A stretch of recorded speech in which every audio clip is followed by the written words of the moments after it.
Hey everyone, it's Coach Jason. Hope you're doing well. I want to talk about something a little different today. I want to talk about the transition from senior year in high school to college as a freshman year in college.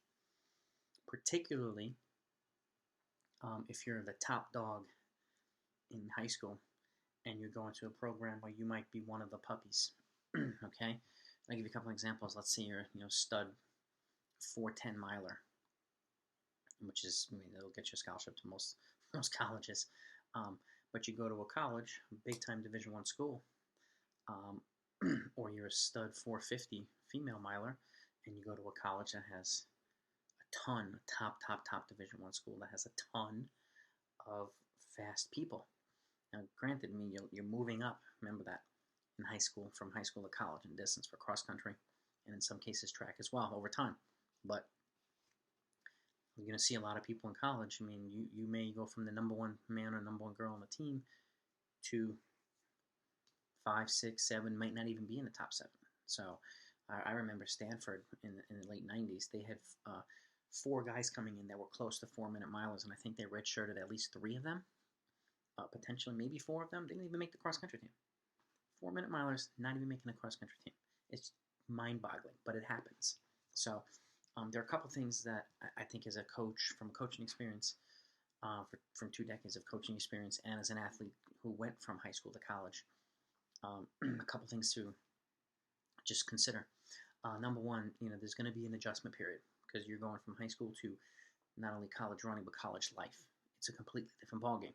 Okay, the schedule's different. You don't have things done for you. You get your syllabus in most cases, and then you're expected to learn time management and become a responsible adult.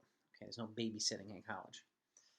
Secondly, when it comes to running, there's going to be a couple of adaptations. Not only you're moving up from either 5K to 6K or 5K to 8K/10K, the paces of just your training paces overall are going to be more intense, particularly if you come into a program with, where you might have been you might have been the number one, and you're coming into a program you have 5, 10, 15 people just as good or faster. It's going to be a natural competitiveness, okay, that it's important for a coach to observe and make sure that it doesn't get out of control. But it's a natural thing, which in a lot of cases will help you get better, but it's also going to require different recovery because training volume is going to probably be a little bit higher. The workouts are going to be longer, and just the training paces overall are going to be faster. I remember my freshman year in college, I was hanging on for dear life. And it took me almost the whole entire cross-country season. I wound up being the number 2 guy, but it took me almost the entire cross-country season just to adapt to the harder training pace and then mind the harder workouts. I mean, you go from, I was going from 7 to 7:30 miles in high school to 6:20s, 6:30s as a freshman. It took me a while to adapt to it. Okay, those are things that need to be considered. And one of the things with regards to academics, if things aren't necessarily in order, it can throw things off. You might not be able to run your best or concentrate in your running if your academics are not kind of following along appropriately. So it's important to, as an athlete, to make sure that you're being responsible with time management, but also focusing on recovering and doing your training. It's also important as a coach to monitor these things to make sure that his or her athletes are kind of developing and allowing the freshmen to develop. There's going to be some situations where freshmen come in and become the number 1 and the number 2, or man or woman. It happens. But in a lot of cases, especially if you come to a bigger program, there's an adjustment period that takes place, and I think it's important to allow it to happen on its own, which is why I'm a proponent of less racing as a freshman in college. Even cross country, that just goes without saying, in my opinion. You're going from 5K to 8K or 6K or 10K, there should be less races.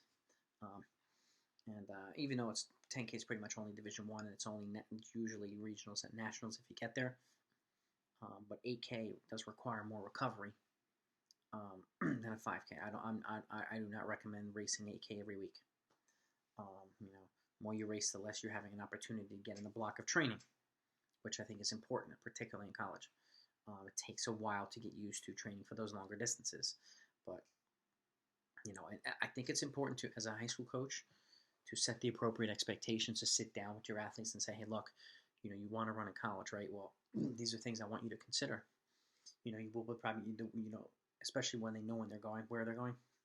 You're going into a pretty solid program. There's going to be people that are faster, more experience and so on. And it's important to make sure, and like I say this in a lot of my other videos, make sure you're training at your appropriate training zone. If you're a 4:30 miler, don't expect to train with the 4-minute milers and be able to hang with them for everything. It's just not realistic. You're not going to recover the same way they would. And the same applies to college when you're moving up, male or female, doesn't matter. So it's important to allow the gradual progression to take place. And again, sometimes people naturally get dragged along as freshmen. They have a big freshman year and so on, and that's great. But I think it's important to do it with under reason. Just because you ran 50 miles a week in high school as a senior, and you can run 75 to 80 as a freshman, doesn't necessarily mean you should. Okay, I think a gradual progression needs to take place. But again, as a coach or an athlete, it's completely up to you to decide. But I've seen people want to do too much too soon and get hurt, and these are avoidable things, and so it's important to consider. So this is a a scenario that happens more often than not, and it's not. I don't see it discussed very much.